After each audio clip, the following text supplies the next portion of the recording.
கிறிஸ்துவில் பிரியமானவர்களே, ஆண்டவராகிய இயேசு கிறிஸ்துவின் நாமத்திலே உங்கள் யாவரையும் வாழ்த்தி ஆசீர்வதிக்கிறேன். இந்த நாளுக்கென்று தேவன் நமக்கு அருளியிருக்கிற ஜீவ வார்த்தை சங்கீதம் 114 அதிலே 8வது வசனம்.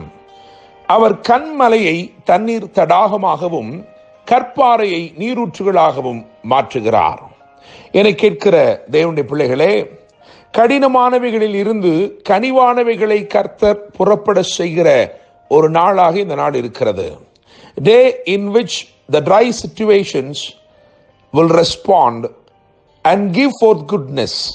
The flint will be changed into a fountain. கற்பாறைகள் மறுமொழி கொடுக்கும் ஒரு நாள். என கேட்கிற தேவனுடைய பிள்ளைகளே, 3வது வசனத்தை கவனிக்கும் பொழுது, தடையாய் நின்றவைகள் விலகி ஓடும், எதிராக புறவாகிப்பவைகள் பின்னிட்டு திரும்பும். எனவே இந்த நாளிலே தேவன் உங்கள் வாழ்க்கையிலே எவைகள் தடைகளாய் காணப்படுகிறதோ, எவைகள் எதிராக நிற்கிறதோ, அவைகள் எல்லாம் கர்த்தர் இன்றைக்கு மாற்றுகிறார். நம்முடைய தேவன் அகற்ற வேண்டியவைகளை உங்களுக்காக அகற்றுவார், அதட்ட வேண்டியவைகளை உங்களுக்காக அதட்டுவார், அதிரச் செய்ய வேண்டியவைகளை உங்களுக்காக அதிரச் செய்வார், அமர்த்த வேண்டியவைகளை உங்களுக்காக அமர்த்துவார். கடினமானவைகளில் இருந்து கனிவானவைகளை கர்த்தர் புறப்பட செய்கிறார் என்று நான் சொன்னேன். கற்பாறைகள் இன்றைக்கு கனிவான மறுமொழி கொடுக்கும் என்று சொன்னேன். அதற்கு ஆதாரமாக 3 சம்பவங்களை உங்களுக்கு முன்பதாக நான் வரிசைப்படுத்த விரும்புகிறேன். முதலாவதாக யாத்திராமத்தின் புஸ்தகம் 2ஆம் அதிகாரம் 6ஆம் வசனத்தை கவனிக்கும் பொழுது, அந்த வசனத்திலே இப்படியாக எழுதியிருக்கிறது, அவள் இரக்கமுற்றாள் என்று எழுதியிருக்கிறது. பார்வோனின் குமாரத்தி, அதிகாரம் நிறைந்த ஒரு இடத்திலிருந்து வருகிற பார்வோனின் குமாரத்தி, அந்த நாட்களிலே இஸ்ரவேலருக்கு விரோதமாய் கடினமான உத்தரவுகளை பிறப்பித்திருந்த ஒரு பார்வோனின் குடும்பத்தில் இருந்து வருகிற பார்வோனின் குமாரத்தி, அவளிடத்திலிருந்து ஒரு கனிவு வெளிப்பட்டது. அவள் இரக்கமுற்றாள் என்று எழுதியிருக்கிறது. என்னுடைய பிள்ளைகளே, பார்வோனின் குமாரத்தியிடத்தில் இருந்து பாசம் வெளிப்பட்டது என்று நான் எழுதியிருக்கிறேன். அதைத்தான் முதல் குறிப்பாக நான் வைக்க விரும்புகிறேன். இந்த நாள் நிச்சயமாக உங்கள் வாழ்க்கையிலே கடினமான இடத்திலிருந்து கனிவானவைகளை கர்த்தர் புறப்பட செய்கிறார். யார் உங்களுக்கு விரோதமாய் கடின வார்த்தைகளை பேசினார்களோ அவர்களிடத்திலிருந்தே கனிவான மறுமொழிகள் வரப்போகிறது. தேவனுடைய பிள்ளைகளே, பார்வோனின் குமாரத்திடத்திலிருந்து பாசம் வெளிப்பட்டது. 2வதாக, அழிக்க தேடினவர்களே அலங்கரிக்கிற ஒரு சம்பவம். என கேட்கும் தேவனுடைய பிள்ளைகளே, எஸ்தர் புஸ்தகம் 6ஆம் அதிகாரம் அதிலே 10, 11 ஆகிய வசனங்களை வாசித்து பார்க்கும் பொழுது, ஆமான் அவன் மொர்தெகாயையும் அவனுடைய ஜனத்தையும் யூத குலத்தையும் அழிக்க நினைக்கிறான். ஆனால் அழிக்க நினைக்கிறவனை கொண்டே கர்த்தர் ஒரு அலங்கார விஷயத்தை, ஒரு அலங்கார காரியத்தை செய்கிறார். நீங்கள் அந்த 2 வசனங்களை வாசித்தால் அறிந்து கொள்வீர்கள். ஆமானை கொண்டே மொர்தெகாயை தேவன் அலங்கரிக்கிறார்.